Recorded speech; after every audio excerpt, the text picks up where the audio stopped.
All right, get ready, because today we're diving deep into something I know you're really interested in. Oh, yeah. The actual costs of getting a charity up and running here in Canada. The big one. You've mentioned wanting to start your own, so this is for you. Awesome. We're breaking down this article called "What is the Cost to Register a Charity in Canada?"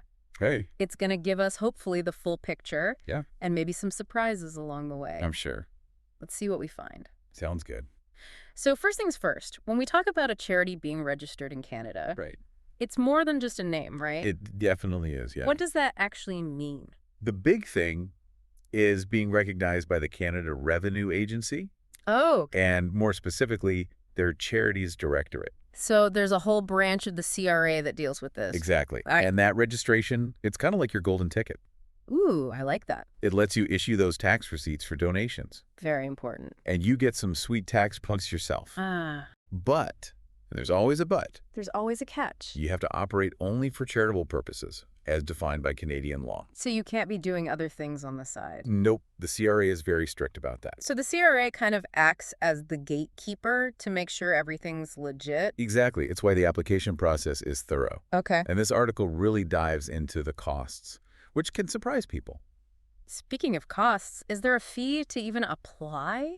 You would think, right? Yeah. But actually, no direct government fee. Oh, that's good. Yeah. But, Oh, there's a but. always a but, Great. here's the catch. Oh, Over half of the applications really? get rejected by the CRA. Wow. Yeah, they have very strict rules.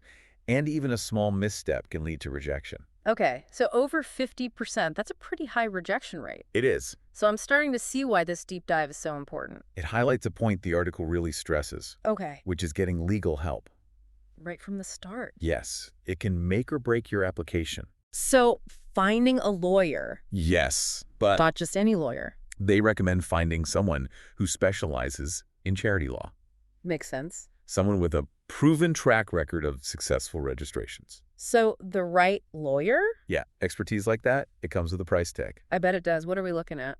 Legal fees for that whole registration process, they can range anywhere from $5,000 to $15,000. Wow, that's a big range. It is. I imagine a small local charity would have different needs compared to a big national one. Absolutely. A smaller, simpler charity might need less legal heavy lifting. Okay, so size and complexity play a role. Definitely. And there's another cost to think about on top of those legal fees. Okay, lay it on me. Consulting fees. Oh. Think of this as expert advice Okay. on things like governance structures, writing bylaws, Mm. and making sure you're checking all the CRA boxes. So kind of like charity setup guides. Exactly. Making sure everything is good to go from the start. What kind of costs are we talking for consultants? Consulting fees, they can vary too, but you're looking at somewhere between $1,500 and $8,000. Okay, another investment to consider alongside those legal costs. It all adds up. So we've got legal fees, we've got consulting fees, and the article also mentions incorporation fees. Right. What does that even mean? So incorporating, Yeah. it's not mandatory, Mm. but it's highly recommended Okay. for most charities. Okay. Basically, think of it as giving your charity its own legal identity, Okay. separate from the individuals involved. Makes sense. It provides legal protection for the directors Yeah. and creates a more formal structure for everything. So it's like building a house with proper permits and inspections. You want that peace of mind. Exactly, yeah. Okay, so it sounds like incorporating, even though it adds to those upfront costs, Right. might save you from bigger problems later on. Headaches down the line. Exactly. What are those incorporation costs? So you have two options, Okay. going federal or provincial. Federal incorporation is $200 if you file online, Okay. and that's under the Canada Not-for-Profit Corporations Act. Okay, so that's relatively affordable. It is. What about provincial incorporation? Provincial fees vary, but you're looking at anywhere from $100 to several $100s. Okay. Depends where you're setting up. Right. The article suggests checking the specific provincial website for the most up-to-date numbers. Makes sense. But, and it's important to remember, Here we go again. yeah, this cost, while necessary, Okay. it's not the end of the financial story. Right, because we've got to keep the lights on. Exactly. So what about the costs of actually running the charity? That's where things get really interesting. Uh-oh, this is what I'm nervous about. A lot of people underestimate this part, the financial commitment of actually running things. Yeah. There's a whole bunch of ongoing costs to keep in mind. Okay. And it's not just about paperwork. Right. It's about keeping your charity compliant, transparent, and running smoothly. Okay, so what are those ongoing costs? Let's break them down. All right, first up, annual financial statements. Oh, okay. Every registered charity, no matter how big or small, Yep. has to provide these to the CRA every year. Makes sense. They need to know how those tax benefits are being used. Exactly, showing where the money is going. So does that mean every charity needs a full-time accountant on staff? Not necessarily. If your finances are very straightforward, Okay. you might be able to handle it internally. Okay. But most charities, especially if they grow, Yeah. will need to hire a professional accountant Right. or bookkeeper Okay. to prepare these statements. Okay, so that's an extra cost. Yes, the article says it starts around $1,000 for smaller organizations, Okay. and it can go up from there, depending on Well, the okay. complexity and revenue. Makes sense. So budgeting for some accounting help is crucial. It is. Okay, what's next on the list of ongoing costs? Next is annual reporting to the CRA. Okay, more paperwork. This is where the infamous T3010 form comes in. Oh, yeah, I've heard of that. It's officially called the Registered Charity Information Return. Catchy. It's a detailed breakdown of all your activities, making sure everything's good with the CRA. Sounds complicated. It can be, so again, a lot of charities opt for professional help. Right, so more accountants? Potentially, yes. Okay, what's the cost for that usually? Typically starts around $1,000 as well, So we're at about $2,000 a year just for accounting and reporting. give or take, yeah. What else should we be factoring in? This one is a big one. Hit me. Fundraising costs. Oh, right. It's the lifeblood of any charity. Gotta bring the money in. You do, but it doesn't come free. Crow. Events, Yeah. online campaigns, direct mail, Yeah, all of that requires spending money to bring money in. it does. The article points out that these costs Yeah. can eat up 10% to 15% of your total funds raised, 10 to 15%, that's not insignificant. especially for a newer charity trying to find its footing. Right, if your fundraising costs are too high, Yeah, it defeats the purpose. So you've really got to plan carefully. you do. You need to maximize the amount you're bringing in, Right. but also make sure you're not spending more than you're gaining. Okay, so after accounting, reporting, and fundraising costs, Yeah. what else is there? There are also what are called governance and operational costs. Okay. You got to keep those in mind. I've never even heard of those. Good governance is essential for any charity to function well. Right. It includes having an active board of directors, holding meetings, keeping documents updated, Oh, okay. basically all the behind-the-scenes stuff to ensure everything is transparent and runs smoothly. So these are costs just for the organization itself, Right. not even for the charitable work it's doing. Exactly. And these costs, they can fluctuate Okay. depending on the charity's scale. Makes sense. But the article suggests budgeting between $500 and $5,000 a year. That's a big range. It is. What would those cover? Things like meeting room rentals, Okay.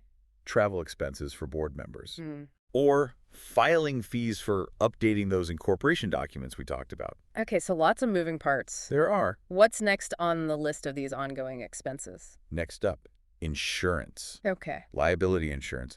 It's crucial for a lot of charities. Yeah, especially those with public programs or events. Exactly. You need protection in case something goes wrong. Of course. The cost depends on what your charity actually does, Right. but the article recommends setting aside between $700 and $2,000 each year for basic coverage. Okay, so that's another one to add to the list. It is. So we've got financial statements, CRA reporting, fundraising, governance, insurance. Wow, that's a lot. It is a lot. It's clear that keeping a charity running requires constant attention To the finances. to the money. It's like a whole other job. It can be, for sure. Are there any other costs we should be aware of, even if they're not strictly annual expenses? There are a few more. Things that depend on your charity's specific needs and activities. Okay, let's hear them. The more we know, the better. All right, one area where costs can pop up is technology and software. Oh, right. In this day and age. Exactly. A lot of charities rely on software now Yeah. to manage their donors, track finances, streamline communication, Right. things like donor management systems, accounting programs, customer relationship management tools. All those online tools. Yeah, often called CRMs. Okay, so tech can be a big help in making things more efficient, Huge help. but rarely free. Rarely. What kind of costs are we looking at there? Again, it varies based on the software's features and how big your organization is. Makes sense. But the article suggests budgeting between $500 and $3,000 a year. Okay, so it depends on how tech-savvy your charity needs to be. It does. What other additional costs are there? Another one to consider is investing in staff training and development. Oh, right. Charities need to stay current. Yeah, up to date on regulations and all that. Exactly. And that often means training your team, Makes sense. conferences, workshops, online courses. All of that makes for a more knowledgeable and effective staff. You want your team at the top of their game. Absolutely. What kind of cost are we talking about for training? The article suggests budgeting between $100 and $1,000 per staff member each year. Okay, so the bigger your team. The bigger the cost. Got it. Anything else we're missing? Last but not least, Okay. office space and overhead. Ah. If you need a physical location, Yeah. you've got rent and utilities to think about. That can be a big expense. Major consideration, while some smaller charities might operate from home offices Okay. or shared spaces, To save money. right, others need dedicated offices. Yeah, and office space isn't cheap. It's not. The article suggests budgeting between $500 and $10,000 per year for this. Wow. Again, a big range. Huge variation depending on location and how much space you need. Location, location, location. Exactly. I'm seeing why this deep dive is so valuable. I hope so. We're uncovering costs people might not even think about It's all about awareness. when they first consider starting a charity. Exactly. Going in with eyes wide open. So to sum it all up, Yes. setting up and running a registered charity in Canada, Right. it requires a serious financial commitment. It does. But those benefits, You have our benefits. like tax exemptions, Yeah. the ability to issue those donation receipts, Important for fundraising. it can make it worthwhile. It can. It's definitely a balancing act. It is. Weighing those costs. Yeah, against the impact you want to make. Right. And that's where thoughtful planning And budgeting budgeting. become absolutely essential. Okay. Before we move on to part 2, Right. I want to hear from you, the listener. Yes. What stood out to you so far about these costs? Any surprises? Anything that maybe made you rethink things? Take a moment to consider that. We'll be back soon to delve deeper into some strategies and solutions. For managing all these costs. Stay tuned. Welcome back to our deep dive into the financial side of running a charity We're back here in Canada. in part 2. In part 1, we Right. really dug into those fundamental costs. Yeah, we did. Everything from legal fees to fundraising expenses. Mm-hmm. It's a lot to process. It is. It's pretty eye-opening, isn't it? It really is. I think what's important is understanding how these costs impact a charity's overall mission. Right, because it's not just about knowing the numbers. You know? It's about what those numbers mean for actually achieving your goals. Exactly. Right. If we zoom out a bit and look at the big picture, Okay. it's all about making sure that every dollar donated is used as effectively as possible. Right, to create real change. Actually make a difference. Exactly. And speaking of effectiveness, Yeah. we talked about those high rejection rates for charity applications. Hmm. It seems like investing in expert legal advice early on is key to avoiding those pitfalls. Totally. It's about laying a strong foundation. Okay. Those legal fees, they might seem like a lot up front, Yeah. but they can save you from costly mistakes or delays later, which could even derail your whole project. It's like building a house. Yeah, You wouldn't skip on a solid foundation No. knowing it could cause problems later. exactly. And it's not just the legal stuff either. Right. We also talked about those ongoing costs, like accounting and reporting. Yeah, those are often overlooked, I think. I think so too. People get excited about the initial setup. Mhm. They forget about the year after year commitment to keep things running. It's like that saying, it's not about getting to the top of the mountain. Oh, yeah. It's about what you do once you're there. I like that. And those ongoing costs are about more than just compliance. Okay. They're about transparency and accountability Right, building trust. with your donors and the public. Oh. Essential. Yeah, transparency is key. Absolutely. Donors want to know their money's being used wisely Of course. and making a real difference. That's where clear financial reporting comes in. Hmm. It shows you're responsible, Okay. reinforces that trust with your supporters. Now, we can't forget about fundraising. Of course not. We mentioned it can cost a big chunk of the money you raise. Yeah, sometimes 10 to 15%. It's a catch-22. It is, but it's a necessary expense. Right. It just requires a strategic approach. Okay. You've got to find that balance. Yeah. Where you're investing enough to have effective campaigns, Mhm.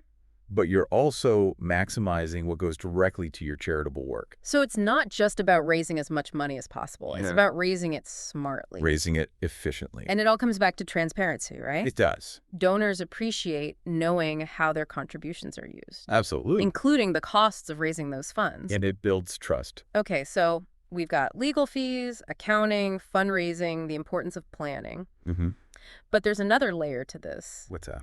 How do these costs actually impact the types of work charities can do? That's a really good point. It's not just about keeping the lights on. Right. It's about having the resources to fulfill your mission. Exactly, to really make a difference. Right. If a big part of your budget is just going to admin costs, it limits what you can do for programs and services. And this is where it can get tricky, Yeah. especially for smaller organizations or those in niche areas. Right. Imagine a grassroots group, limited resources, Yeah. those upfront costs, those ongoing admin fees. Mm-hmm. It can be a real struggle Yeah. to get off the ground, Right. reach their potential. It's like a financial barrier to entry, It is. potentially limiting innovation and diversity in the sector. It really begs the question. Yeah. How can we make sure these financial realities don't stifle new ideas? Or prevent worthy causes from getting support. That's a big question. It is. And while there might not be easy answers, True. I think a crucial first step is awareness, I agree. both for the charities themselves Yes. and the public. Totally. People need to understand these true costs.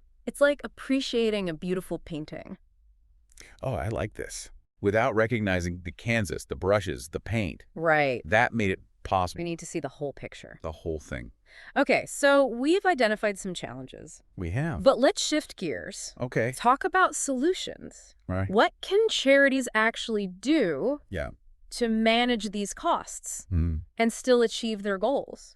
Well, I think the foundation of it all Okay. is careful budgeting. It always comes back to the numbers. It does. You need a realistic budget Yeah. that considers every potential expense, Upfront and ongoing. all of them. And it's not just about crunching those numbers. Right. It's about making strategic decisions Oh, okay. about where to use those resources. It might mean tough choices It might. about what programs to prioritize Yeah. or finding creative ways to cut costs. Without sacrificing quality. Exactly. Resourcefulness is key. It is. How can you get the most bang for your buck? I like that. And another powerful strategy is collaboration. We touched on this before. We did. But it deserves more attention. I think so. What does that look like? By partnering with other organizations, Okay.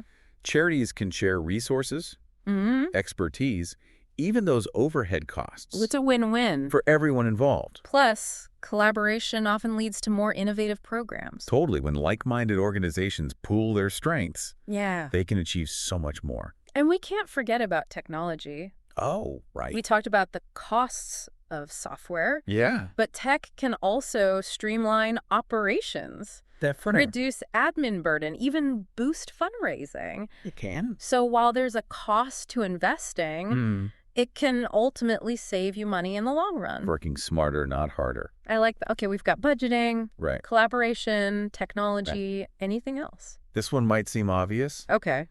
but it's essential effective fundraising. We already talked about fundraising costs. I know, but What's different here? it's not just about raising the money. Oh. It's about diversifying your funding sources.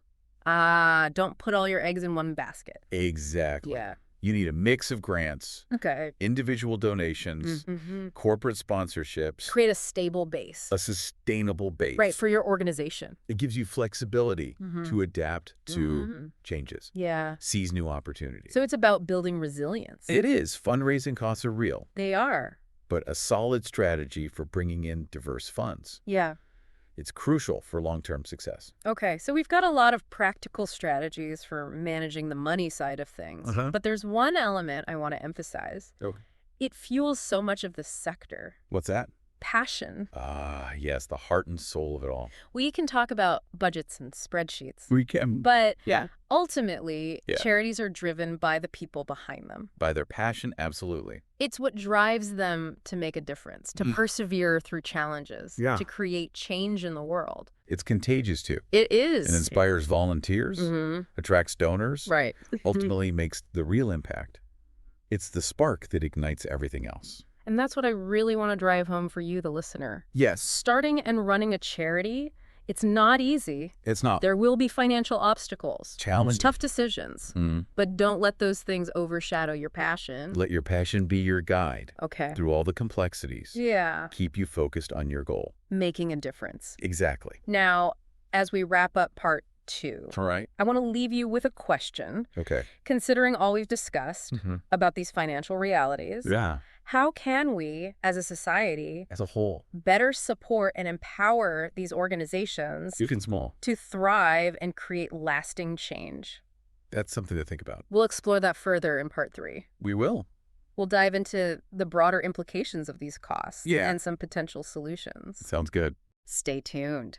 Welcome back to the deep dive. It's our final part. The grand finale. Yeah, our exploration of the costs of running a charity. Here in Canada. In Canada, exactly. Wrapping it all up. In parts 1 and 2, we really broke down those specific expenses. They did. And we brainstormed some strategies for managing all that. Right. But now, I want to kind of zoom out. Okay, I like it. And look at the bigger picture. Wide lens. Exactly. Okay. Because all the stuff we've been talking about, it doesn't just impact individual charities. It doesn't. It's bigger than that. It really shapes the whole landscape. It's a ripple effect. Right. The financial health of those individual organizations, it influences the whole sector. Yeah, it's an ecosystem. It really is. Where everything's connected. All intertwined. So let's zoom out. Okay. What are some of the big takeaways you see?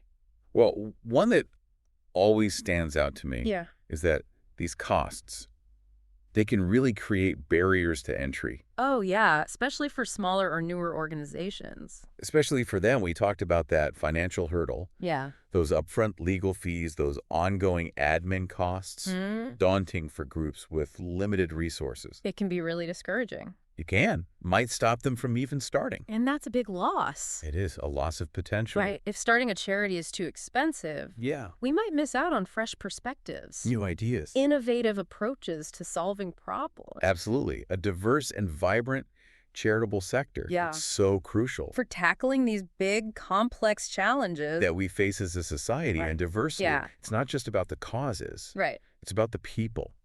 The approaches driving those causes. It's about the people doing the work. Financial barriers can unintentionally limit that. Another takeaway for me is the potential for a risk-averse culture.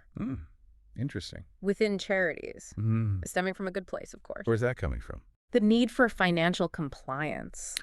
Right. Got to follow the rules. Yeah. But when charities are so preoccupied with that, meeting those regulations, avoiding any financial missteps. Right. Dotting every I, crossing every T. It can make them hesitant to take risks. Or experiment. Right. Try something new. A tough balance. It is. Between accountability and innovation. You need both. We need charities that are financially responsible. Absolutely. But also bold. In their vision, in their approach. Exactly. It's finding that sweet spot. Where good governance doesn't stifle that creativity. That drive to make a real impact. Okay, so we've highlighted some challenges. We have. What can we do about it? The million-dollar question. It is. Complex issues, complex solutions. Right. What are some ideas? Well, one piece is definitely government policies. Right. Funding models. Governments have a huge influence on the landscape. They do. They can provide financial support. Right. Specifically to help smaller charities offset some of those startup costs, admin costs. So kind of like seed funding. Seed funding, yeah, to help promising ideas bloom. I like that. And on the flip side, they can also streamline the regulations.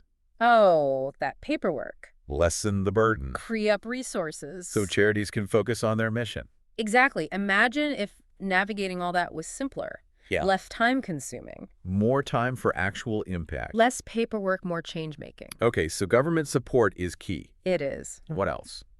I think we need a shift in our understanding of philanthropy. How so? Right now, the focus is often just on the donation. Okay. Not the infrastructure, the resources to make it happen. It's like admiring a building. Yeah. Without thinking about the architects and engineers. Construction workers. Right, the behind the scenes. Of the work that makes it possible. So how do we change that perspective? Education. I think being more open about those financial realities. Transparency again. Yes, when donors understand the whole picture, they're more likely to invest long-term. Not just in the programs. In the sustainability of the whole organization. Exactly. And it's not just individual donors. Right. It's corporations, foundations, everyone. Everyone needs to be part of the conversation. A collective effort. Create a more informed funding environment. Informed and generous. The knowledge and understanding are key. They are. Big time. What else can we explore? We touched on it before. Yeah. Collaboration. Oh. Sharing resources. Those partnerships. It can make a huge difference. 2 heads are better than 1. Exactly, but it's more than just brain power here. It's about maximizing resources. Efficiency, charities working together, pooling resources, sharing expertise. Cutting down those overhead costs. Especially for the smaller ones. A sense of community. A support system. Collaboration as the norm. And it's not just about efficiency either. Right. Collaboration can lead to more innovative programs. Yeah, when different organizations with different strengths to come together, they create something bigger. More impactful. And finally, amidst all the talk of numbers. Right, all the spreadsheets. Let's not forget the people. The heart of it all. The passion, the dedication. Of the people working in this sector. It's easy to get caught up in the mechanics. The budgets, the regulations. Fundraising targets. All of it. But we can't forget the human element. Those individuals. They're the ones making it happen. Driven by a commitment to make the world better. Often with limited resources. Facing immense challenges. So let's celebrate them. Value their expertise. Create an environment where they can thrive. Because their passion. Yeah. That's the fuel that drives this whole sector. Beautifully said. So as we wrap up this deep dive, listener, yes, I have one final thought for you. All right. Considering everything we've talked about, what role can you play? In creating a more sustainable and vibrant charitable sector. Maybe volunteer your time. Donate to a cause you care about. Advocate for policies that support charities. Start conversations with your friends and family. About giving back. Every action, big or small. It all contributes. To a more just and compassionate world. It's about finding your way to make a difference. Your own unique way. Thank you for joining us on this journey. Exploring those charity costs in Canada. We hope you've gained some valuable insights. Feel empowered to get involved. Until next time. Keep learning. Keep questioning. And keep diving deep.